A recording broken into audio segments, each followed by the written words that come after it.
పోనీ జగన్మోహన్ రెడ్డి గారు ఇదివరకే ఒక రెసల్యూషన్ చేశామంటున్నారు, అసెంబ్లీలో పంపామంటున్నారు, మేము దళితుల పక్షాన నిల్చున్నాము, ఇప్పుడే కాదు ఎప్పుడూ నిల్చున్నాం అంటున్నారు. మరి ఇంతవరకు జగన్మోహన్ రెడ్డి గారు ఎందుకు నోరు విప్పలేదు? జగన్మోహన్ రెడ్డి గారు ఇన్ని సంవత్సరాలు అధికారంలో ఉన్నారు, అన్ని సంవత్సరాలు మోడీ గారి దత్తపుత్రుడిగానే వ్యవహరించారు. మరి ఇప్పుడు అదే మోడీ గారి దగ్గరికి ఆయన ఎంపీలను తీసుకువెళ్లి, అయ్యా ఈ దళితులు మాకు ఓట్లేశారు, వైసీపీకి ఓట్లేసిన వాళ్ళంతా దళితులే, దళితులు మాకు ఓట్లేశారు, మేము మీకు మద్దతు ఇస్తున్నాం అన్ని బిల్లులలో, మరి వీళ్ళని రక్షించాల్సిన బాధ్యత మీకుంది అని జగన్మోహన్ రెడ్డి గారు పార్లమెంట్ మెంబర్స్ ని తీసుకుని మోడీ గారిని కలిసి దళితుల పక్షాన నిలబడాల్సిన అవసరం ఉందా లేదా?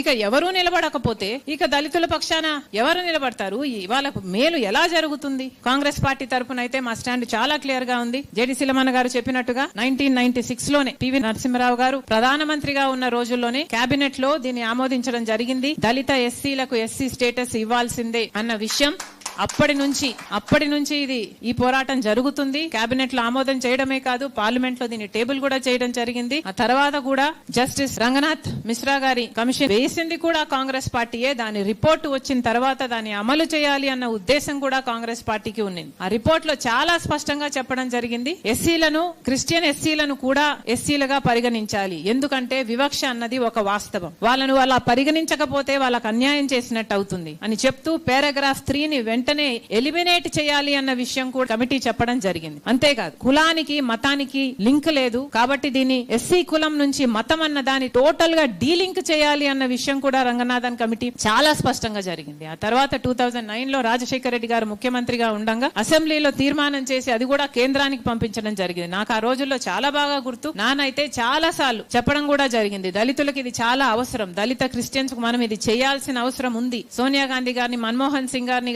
ఒప్పించి ఇది చేస్తాను అన్న నమ్మకం నాకుంది అని నాన్న నాతో చాలా సార్లు చెప్పారు. ఇది చెయ్యాలి, this issue is very very close to his heart. ఎందుకంటే నేను చూశాను, ఆయన మాట్లాడడం నేను విన్నాను కాబట్టి నేను చెప్పగలను. రాజశేఖర రెడ్డి గారు ఇది చాలా కోరుకున్న విషయం. రాజశేఖర రెడ్డి గారి బిడ్డగా ఈ రోజు మాటిస్తున్నాం, దళితుల పక్షాన రాజశేఖర రెడ్డి గారు ఎలాగైతే బాధ్యతగా ఫీల్ అయ్యి పోరాటం చేయాలనుకున్నారో రాజశేఖర రెడ్డి గారి బిడ్డగా నేను కూడా ఇది మోయడం మా బాధ్యత. Congress party will take it up. ఇది నిజంగా చేయాల్సిన అంశమే.